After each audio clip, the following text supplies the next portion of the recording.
की बात नबी ने फरमाई, हुजूर फरमाते हैं कि नेक औलाद, सुभान अल्लाह। कहा नेक औलाद, नबी ने फरमाया कि नेक औलाद, औलाद का नेक होना भी जरूरी है।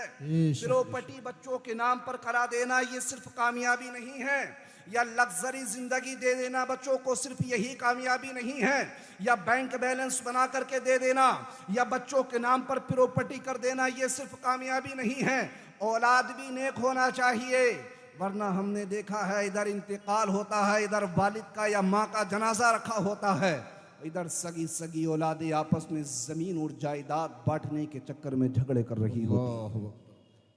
कितनी जगह तो हजरत देखा गया कि माँ का इंतकाल हो गया तो दफन बाद में कर रहे थे, और कानों में जो बालियां या चूड़ियां सोने की पहनी हुई थी उसके चक्कर में पहले लग गए कि इसको उतार लिया जाए पहले, ये उतार ली जाए पहले, या बाप का इंतकाल होने वाला था हजरत, तो फिर कितनी जगह देखा गया बच्चों को, इल्ला माशाल्लाह सबकी बात नहीं कर रहा हूं, कुछ नालायक भी हैं, मतलब बाप की मौत का इतनी गम नहीं है जितना गम बाप के अंगूठे लगवाने का है, कि अगर वालिद ने अंगूठा नहीं लगाया तो प्रॉपर्टी नाम पर नहीं आएगी, जमीन नाम पर नहीं आएगी।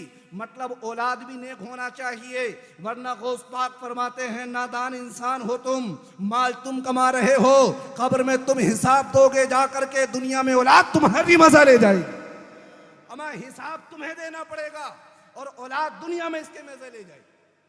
तो कहा औलाद भी नेक होना चाहिए, हदीस शरीफ के अंदर कहा। और फिर देखे कितनी ऐसी औलादे, मतलब आप दुनिया का जायजा लें, सिर्फ मेरी बातों पर नहीं जाएं, आप अगर हक बोल रहा हूं तो फिर मोहब्बत से बोल दें सुभान अल्लाह, सुभान अल्लाह, सुभान। कितनी ऐसी औलादे, औलादे कब नेक बनेंगी? किसी मुफक्किर ने कहा था तुम अपनी औलादों को दीन सिखा दो, दीन इन्हें सब कुछ सिखा देगा, सब कुछ सिखा देगा दीन।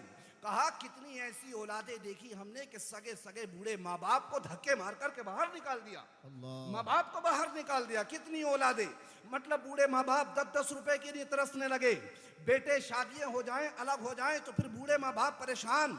कितने ऐसे बूढ़े माँ बाप हैं कि सर्दियों के मौसम में जाकर के देखें, जो कई साल से सर्दी की जैकेट या जूते पहन रहे थे आज भी वही पहन रहे हैं। कितने ऐसे बूढ़े माँ बाप कि जिनके पास दवाइयों तक के लिए पैसा नहीं है। कितने ऐसे माँ बाप हैं कि जिनकी हमने खुद देखा जाकर के जिंदगी के हालात, के टूटे हुए लिबास पहन रहे हैं, टूटे हुए चप्पल पहन रहे हैं, और वही औलाद इंस्टाग्राम पर 10-10 हजार फ्रेंड बना करके घूम रही है, फेसबुक पर 5,000 फ्रेंड बना करके घूम रही है वही औलाद। या फिर देखें वही औलाद दोस्तों के साथ पार्टियों में हजारों रुपए खर्च कर देती है, कि जिस औलाद को माँ बाप पर 100 रुपए खर्च करने में तकलीफ होती है। मतलब ऐसे बूढ़े माँ बाप को तरसा रहे हैं। यकीन जाने अगर खुदा ना करे जिंदगी में कोई मुश्किलात आ गई या किसी बीमारी में मुब्तला हो गए तो फिर ये 50,000 दोस्त या 20,000 दोस्त या 5,000 इंस्टाग्राम के फॉलोवर काम में नहीं आएंगे। अगर कोई काम में आएगा तो यही तेरे बूढ़े माँ बाप तेरे काम में आएंगे।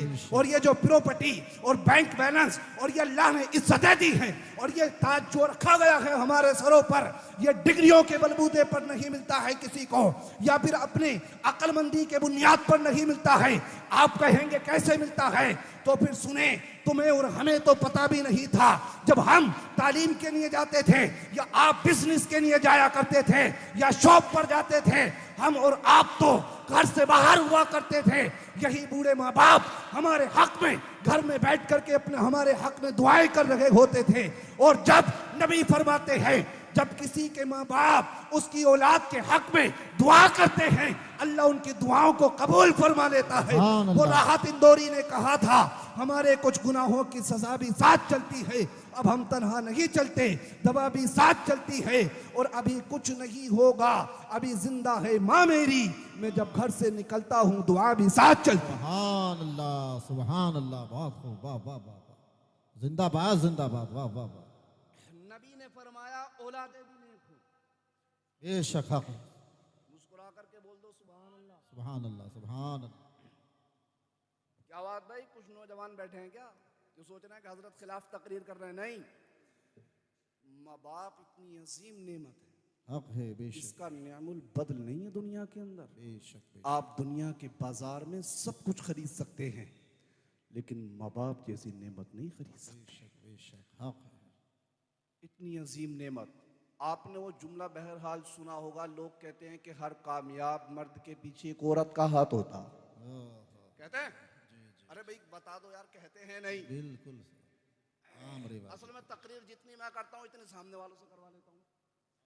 कहते हैं नहीं? क्या कहते हैं? हर कामयाब मर्द के पीछे एक औरत का हाथ होता है। अब तुम बताओ बात सही है या गलत? सही है। वो कौन सी औरत का हाथ होता है?